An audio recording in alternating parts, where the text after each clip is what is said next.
आजच्या या सखोल चर्चेत आणि ऐतिहासिक मागोव्यात स्वागत आहे. आज आपण एक अशा पानावर प्रकाश टाकणार आहोत ज्याने महाराष्ट्राच्या आणि स्वराज्याच्या इतिहासात एक अढळ स्थान निर्माण केलंय.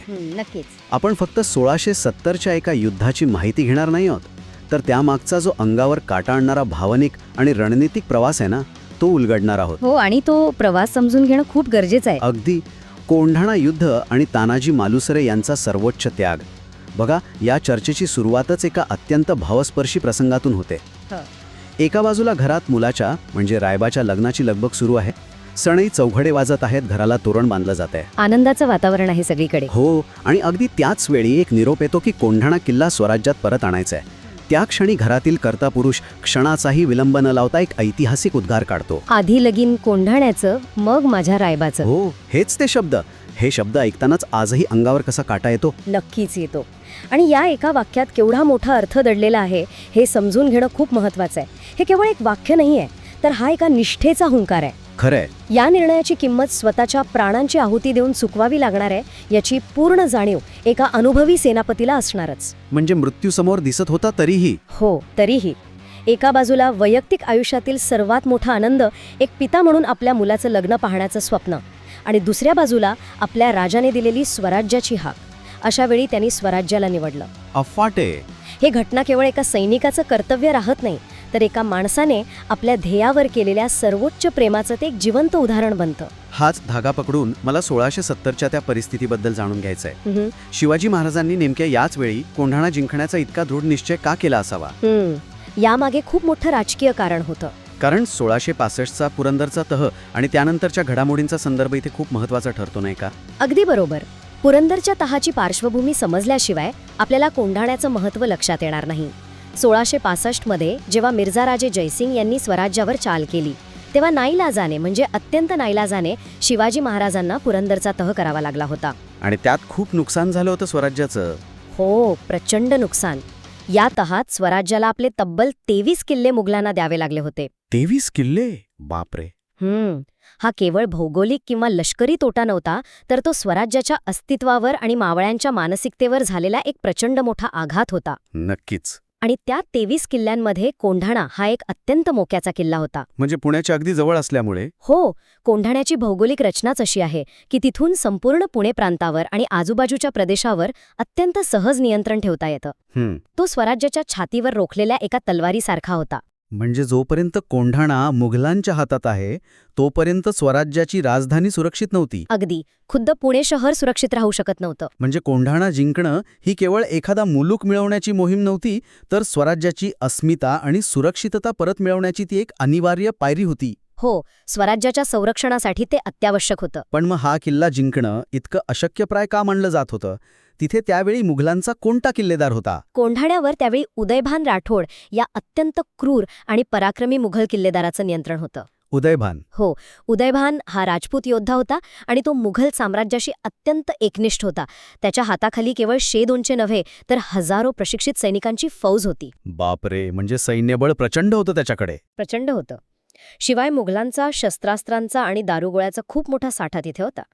आणि किल्ल्याची नैसर्गिक तटबंदी इतकी भक्कम होती की कोणत्याही मोठ्या फौजेला समोरून चाल करून जाणं म्हणजे थेट मृत्यूच्या खाईत उडी घेण्यासारखं होतं. म्हणजे थेट हल्ला करणं तर शक्यच नव्हतं. अजिबात नाही. अशा या अभेद्य किल्ल्यावर आणि उदयभानसारख्या मातब्बर योद्ध्यावर चाल करून जाण्यासाठी महाराजांना एका असामान्य नेतृत्वाची गरज होती. आणि अत्यंत अचूक रणनीतीची सुद्धा. अगदी बरोबर. आणि म्हणूनच महाराजांची नजर तानाजी मालुसरे यांच्यावर खेळली. हां. पण जेव्हा तानाजी महाराज स्वतः रायबाच्या लग्नाचं आमंत्रण द्यायला महाराजांकडे येतात आणि त्यांना या मोहिमेची कुणकुण लागते, तेव्हा ते स्वतःहून ही जबाबदारी आपल्या खांद्यावर घेतात. हो, ते स्वतः पुढाकार घेतात. एका पित्याने आपल्या मुलाच्या लग्नाचा आनंद बाजूला सारून थेट मृत्यूच्या दाढेत जाणारी मोहीम स्वीकारणं, हे त्या काळच्या सैनिकांच्या मानसिकतेबद्दल खूप काही सांगून जातं. नक्कीच. हेच दाखवून देतं की शिवाजी महाराजांनी आपल्या सहकाऱ्यांमध्ये कोणती मूल्ये रुजवली होती. त्यांच्यासाठी स्वराज्य ही केवळ एक राजकीय संकल्पना नव्हती, तर तो एक श्वास होता, एक सर्वोच्च धर्म होता. खरंय. जेव्हा मोहिमेवर जाणाऱ्या इतर मावळ्यांना हे समजलं असेल की आपला सेनापती स्वतःच्या घरातलं एवढं मोठं कार्य सोडून आपल्यासोबत लढायला आला आहे, तेव्हा त्या सैनिकांच्या अंगात किती बळ संचारलं असेल याचा आपण फक्त अंदाजच लावू शकतो. म्हणजे त्यांच्यासाठी ती प्रेरणाच होती एक प्रकारची. हो, यामुळे संपूर्ण मोहिमेची भावनिक पातळी प्रचंड उंचावली होती. हा केवळ कुणाचा तरी आदेश राहिला नव्हता, तर ती प्रत्येक मावळ्याची एक वैयक्तिक प्रतिज्ञा बनली होती. एवढी मोठी वैयक्तिक किंमत मोजून हा किल्ला घेण्याचा निर्णय तर झाला, पण प्रत्यक्ष मोहीम आखणं किती कठीण होतं. कारण मगाशी तुम्ही म्हणालात तसं समोरून जाणं तर निव्वळ आत्मघातकी होतं. हो, समोरून जाणं शक्यच नव्हतं. मग या अभेद्य कोंढाण्यावर शिरकाव करण्यासाठी कोणती रणनीती वापरली गेली? लष्करी रणनीतीत ज्याला आपण गनिमी कावा म्हणतो किंवा अचानक घातलेला छापा, त्याचा हा एक सर्वोत्कृष्ट नमुना आहे. तानाजींनी कोंढाण्याची अत्यंत बारकाईने पाहणी केली होती. त्यांना हे माहीत होतं की किल्ल्याचे मुख्य दरवाजे आणि सोप्या वाटा या मुघल सैन्याने पूर्णपणे बंदोबस्तात ठेवले आहेत. तिथे कडक पहारा असणारच. हो, अत्यंत कडक. पण किल्ल्याचा एक कडा असा होता जो अत्यंत खडा आणि सरळ होता, ज्याला द्रोणागिरीचा कडा म्हटलं जायचं. द्रोणागिरीचा कडा. मुघलांना पूर्ण खात्री होती की या उभ्या कड्यावरून कोणताच माणूस वर येऊ शकत नाही. त्यामुळे तिथे पहारा सर्वात कमी होता. अच्छा, म्हणजे शत्रूच्याच आत्मविश्वासाचा फायदा घेतला त्यांनी. अगदी. तानाजींनी नेमक्या याच नैसर्गिक कठीण जागेचा फायदा घेण्याचं ठरवलं. शत्रूच्या सर्वात भक्कम बाजूला डावलून त्यांच्या सर्वात असुरक्षित पण निसर्गतः कठीण असलेल्या बाजूने हल्ला करण्याची ही भन्नाट योजना होती. द्रोणागिरीच्या कड्यावरून तेही रात्रीच्या अंधारात चढाई करणं, हे ऐकतानाच अंगावर शहारे येतात. हो, आणि ती प्रत्यक्ष कृती किती कठीण असेल याचा विचार करा. आपल्या ऐतिहासिक संदर्भांमध्ये आणि लोककथांमध्ये या कड्यावर चढण्यासाठी यशवंती नावाच्या घोरपडीचा वापर केल्याचा उल्लेख नेहमी आढळतो. घोरपडीचा उपयोग करून दोरवर नेण्याची पद्धत. या संपूर्ण प्रसंगाचं जे डोळ्यासमोर साक्षात चित्र उभं करणारं वर्णन आहे ना, ते खरोखरच थक्क करणार आहे. मिट्ट काळोख असलेली रात्र, एक सरळ उभा कडा आणि खाली ती खोल दरी. या वर्णनातील प्रत्येक बारकावा आपल्याला त्या रात्रीच्या भयंकर आव्हानाची जाणीव करून देतो. फाल्गुन महिन्याची ती काळोखी रात्र होती, आजूबाजूला मिट्ट काळोख. काहीच दिसत नसेल. घोरपडीच्या कमरेला दोर बांधून तिला कड्यावर सोडण्यात आलं. ती घोरपड कड्याच्या कपारीत घट्ट बसल्यावर त्या दोराच्या सहाय्याने निवडक आणि अत्यंत चपळ मावळे एकामागून एक वर चढू लागले. या संपूर्ण प्रक्रियेत लागणारी शारीरिक ताकद आणि मानसिक एकाग्रता अफाट असली पाहिजे. हो, आणि फक्त शरीरवर न्यायचं नव्हतं, तर अंगावर चिलखत, पाठीवर ढाल आणि कमरेला जड तलवार बांधून हा कडा चढायचा होता. बापरे, हे ओझं पेलत वर जाणं सोपं नक्कीच नव्हतं. हाच तर सर्वात महत्वाचा मुद्दा आहे. रात्रीची ती शांतता केवळ निसर्गाची शांतता नव्हती, तर ती एका महाभयंकर वादळापूर्वीची शांतता होती. वादळापूर्वीची शांतता. एका हाताने दोर पकडून स्वतःच्या शरीराचं आणि शस्त्रांचं वजन पेलत अंधारात वर चढताना मावळ्यांच्या मनात किती भयंकर ताण असेल. एक छोटासा आवाज झाला, एखाद्याचा जरी पाय घसरला किंवा वर पहारा देणाऱ्या एखाद्या मुघल सैनिकाला चाहूल लागली, तर संपूर्ण योजना तिथेच उधळली गेली असती. आणि नुसती योजना उधळली नसती, ते वरून मुघलांनी केवळ मोठे दगड जरी भिरकावले असते, तरी कड्यावर लटकणाऱ्या मावळ्यांचा अक्षरशः सडा पडला असता खाली. हे केवळ एक शारीरिक आव्हान नव्हतं, तर तो मानसिक युद्धाचा, संयमाचा आणि एकाग्रतेचा एक सर्वोच्च बिंदू होता. पण अखेर ती शांतता भंग पावते. दोराच्या सहाय्याने तानाजी आणि त्यांचे मावळे किल्ल्यावर पोहोचतात आणि मग अचानक मुघल सैन्याला चाहूल लागते. हो, तो क्षण अत्यंत निर्णायक होता. मावळे आत शिरतात. जी भीषण लढाई सुरू होते, तिचं स्वरूप किती भयानक असेल. एकच हाहाकार उडतो. अचानक झालेल्या या हल्ल्यामुळे सुरुवातीला मुघल सैन्यात मोठा गोंधळ उडतो खरा. पण उदयभानचं सैन्य हे खड्या सैनिकी पेशाचं होतं. ते संख्येने मावळ्यांपेक्षा कितीतरी पटीने जास्त होते आणि शस्त्रास्त्रांनी पूर्णपणे सुसज्ज होते. त्यामुळे ही लढाई काही क्षणातच अत्यंत भीषण रूप धारण करते. अंधारात एकमेकांना ओळखणं कठीण होतं. केवळ तलवारींच्या टकरीतून उडणाऱ्या ठिणग्यांच्या प्रकाशात माणसे एकमेकांवर वार करत होती. रक्ताचे सडे पडत होते आणि युद्धाच्या किंकाळ्यांनी तो संपूर्ण कडा हादरून गेला होता. आणि याच रणधुमाळीत समोर येतात ते दोन महायोद्धे, तानाजी मालुसरे आणि उदयभान राठोड. हो, या युद्धाचा तो कळसाध्याय होता. या दोन सेनापतींमध्ये जे समोरासमोरचं द्वंद्व सुरू होतं, तो या युद्धाचा सर्वात थरारक आणि अटीतटीचा प्रसंग आहे. हे द्वंद्व केवळ दोन व्यक्तींमधलं नव्हतं, तर ते दोन विचारांमधलं, दोन निष्ठांमधलं युद्ध होतं. दोन निष्ठांमधलं युद्ध. एका बाजूला स्वतःच्या राजासाठी आणि स्वराज्यासाठी प्राणांची बाजी लावणारा तानाजी होता, तर दुसऱ्या बाजूला आपला किल्ला आणि बादशहाची इब्रत वाचवण्यासाठी शेवटच्या श्वासापर्यंत लढणारा उदयभान होता. दोघेही अत्यंत ताठदवान होते. हो, दोन्ही योद्धे शरीरयष्टीने अवाढ्य, ताकदीने परिपूर्ण आणि युद्धकलेत निपुण होते. ऐतिहासिक नोंदी सांगतात की त्यांच्यातलं हे युद्ध अत्यंत अटीतटीचं होतं. तलवारींचे एकमेकांवर होणारे प्रहार इतके भयंकर होते की त्यातून अक्षरशः आगीच्या ठिणग्या उडत होत्या.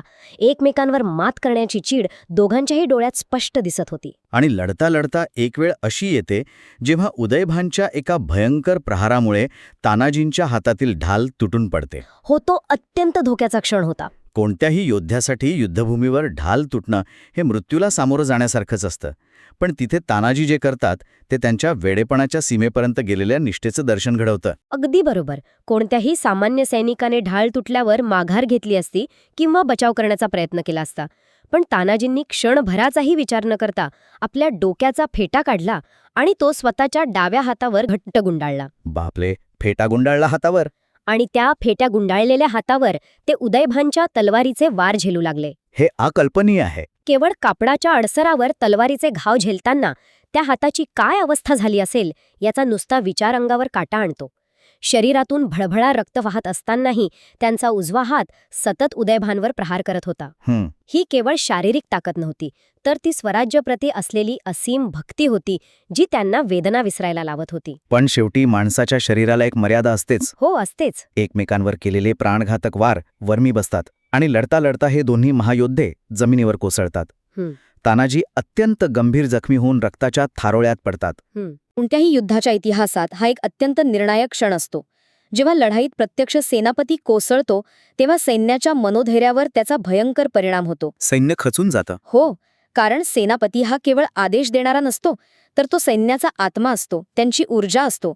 जोपर्यंत सेनापती रणांगणावर उभा असतो तोपर्यंत प्रत्येक सैनिकाला वाटत असतं की आपण नक्की जिंकू. पण जेव्हा तानाजी पडल्याचं मावळ्यांनी पाहिलं असेल तेव्हा त्यांच्या मनावर जो आघात झाला असेल त्याची आपण फक्त कल्पना करू शकतो. त्यांच्या डोळ्यांसमोर त्यांचा नेता, ज्याच्या भरोशावर ते हा अशक्यप्राय कडा चढून आले होते, तोच खाली पडला होता. आणि घडतंही तसंच. सेनापती पडल्याचं पाहिल्यावर मावळ्यांचं मन खचतं.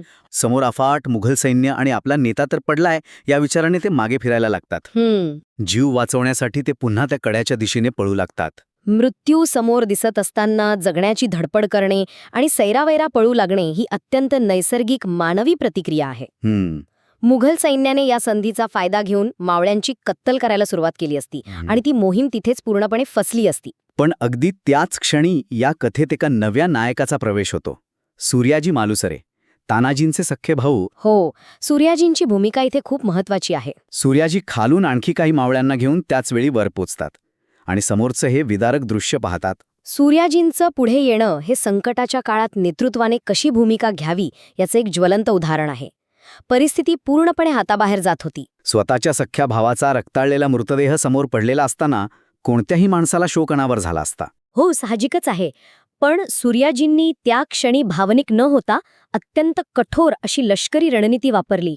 सैन्याला पुन्हा एकत्र करणं आणि त्यांना मृत्यूच्या दरीत परत ढकलणं हे सोपं काम अजिबात नव्हतं. सूर्याजींनी त्या कड्यावरच्या परतीच्या दोराचं जे केलं आणि त्यानंतर जे वाक्य उच्चारलं ते मराठ्यांच्या इतिहासात सुवर्ण अक्षरांनी कोरलं गेलं आहे. अगदी. ते पळणाऱ्या मावळ्यांना उद्देशून कडाडतात.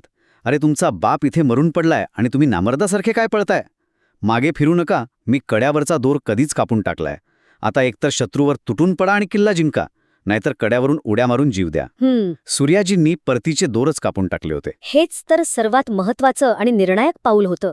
माणसाला जोपर्यंत माघार घेण्याचा पर्याय उपलब्ध असतो तोपर्यंत तो पूर्ण क्षमतेने लढत नाही. म्हणजे बंद बोट्स ज्याला म्हणतात तसं. अगदी तसंच सूर्याजींनी मावळ्यांच्या मनातील पळून जाण्याचा विचारच मुळापासून नष्ट केला.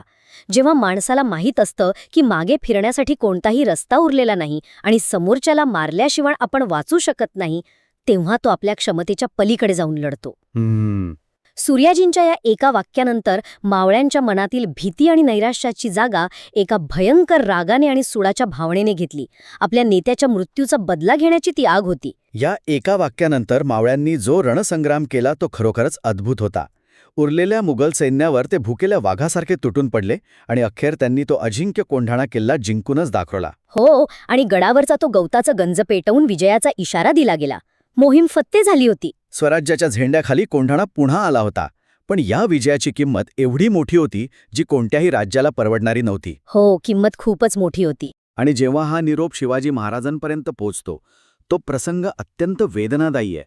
कोंढाणा जिंकल्याची आनंदाची बातमी येते, पण त्या बातमीसोबतच तानाजींच्या मृत्यूची हृदयाद्रावक बातमीही असते. शिवाजी महाराजांसाठी तो क्षण किती सुन्न करणारा असावा. एकीकडे स्वराज्यासाठी अत्यंत महत्वाचा असलेला, राजधानीच्या सुरक्षेसाठी आवश्यक असलेला कोंढाणा जिंकल्याचा आनंद, पण दुसरीकडे आपला सर्वात विश्वासू आणि जिवलग मित्र, बालपणीचा सवंगडी आणि एक महान सेनापती कायमचा गमावल्याचं अथांग दुःख. विजयाच्या बातमीने जो जल्लोष व्हायला हवा होता, तो एका क्षणात तानाजींच्या मृत्यूच्या बातमीने पूर्णपणे झाकोळून गेला. राजवाड्यावर दुःखाची छाया पसरली. आणि याच तीव्र दुःखाच्या भरात महाराजांच्या मुखातून ते अजरामर उद्गार बाहेर पडले. गड आला पण सिंह गेला. हो, या एका छोट्याशा वाक्यात त्या विजयाचं मोल आणि एका मित्राला गमावल्याचं दुःख किती अचूकपणे सामावलं आहे. या सर्वोच्च बलिदानाचं कायमस्वरूपी स्मरण राहावं म्हणून शिवाजी महाराजांनी त्या किल्ल्याचं नाव कायमचं बदलून टाकलं. कोंढाणा हा किल्ला त्यानंतर सिंहगड म्हणून ओळखला जाऊ लागला. सिंहगड. हो. तानाजींच्या स्मृतीप्रत्यर्थ दिलेलं हे नाव केवळ एका वास्तूचं नामकरण नव्हतं, तर ती त्यागाची आणि शौर्याची एक पावती होती. आज शेकडो वर्षानंतरही जेव्हा आपण सिंहगड हा शब्द उच्चारतो, तेव्हा पहिली आठवण तानाजी मालुसरे आणि त्यांच्या अतुलनीय शौर्याचीच येते. नक्कीच. जर आपण या संपूर्ण घटनेचा स्वराज्याच्या पुढील प्रवासावर झालेला परिणाम पाहिला, तर तो किती दूरगामी होता. या लढाईने स्वराज्याचा इतिहास एका वेगळ्याच उंचीवर नेऊन ठेवला. पुरंदरच्या तहानंतर खचलेलं मनोधैर्य या विजयाने पुन्हा आकाशाला भिडलं. मुघलांना हा एक अत्यंत मोठा आणि अनपेक्षित धक्का होता, नाही का? हो, त्यांचा जो अजिंक्य असल्याचा दबदबा होता, तो या एका घटनेमुळे मोठ्या प्रमाणावर कोसळला. सर्वात महत्त्वाचं म्हणजे सामान्य जनतेचा आणि मावळ्यांचा आत्मविश्वास प्रचंड दुणावला. त्यांना हा विश्वास वाटू लागला की जर आपण प्राणांची बाजी लावली आणि योग्य रणनीती वापरली, तर मुघलांचा कोणताही मोठा किल्लेदार किंवा त्यांचं अवाढव्य सैन्य आपल्याला हरवू शकत नाही. म्हणजे ही केवळ एक लष्करी लढाई नव्हती, तर निष्ठा, त्याग आणि शौर्याची ती एक पराकाष्ठा होती. अगदी. या घटनेने स्वराज्याला एक अशी नवीन ऊर्जा दिली, जिच्या बळावर पुढील अनेक वर्षे स्वराज्याचा लढा अधिक प्रखरपणे लढला गेला. 1670च्या या लढाईने इतिहासात केवळ एक युद्ध म्हणून नव्हे, तर निष्ठेचा एक सर्वोच्च मापदंड म्हणून कशी जागा मिळवली आहे, याचा एक सविस्तर मागोवा आपण आज घेतला. ही केवळ जिंकलेल्या आणि हरलेल्यांची गोष्ट नाहीये, तर ती एका ध्येयासाठी दिलेल्या असीम बलिदानाची आणि एका व्यक्तीच्या निर्णयामुळे संपूर्ण राज्याच्या आत्मविश्वासात झालेल्या अफाट वाढीची साक्ष आहे. मुलांचा, त्यांच्या संघर्षाचा आणि एका मोठ्या ध्येयासाठी त्यांनी दिलेल्या सर्वोच्च त्यागाचा प्रवास असतो. तानाजींचा हा प्रवास आपल्याला आजही अनेक आदर्शांची शिकवण देतो. नक्कीच.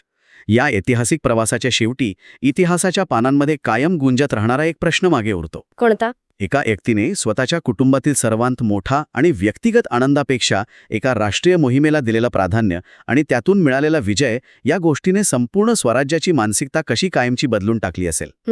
विजयाची ही एवढी मोठी वैयक्तिक किंमत मोजणं हे नेतृत्वाचे आणि निष्ठेचे कोणते रूप दर्शवते, हा एक असा प्रश्न आहे जो काळाच्या ओघातही तितकाच जिवंत राहील. आजच्या या सखोल चर्चेत आपण इथेच थांबूया.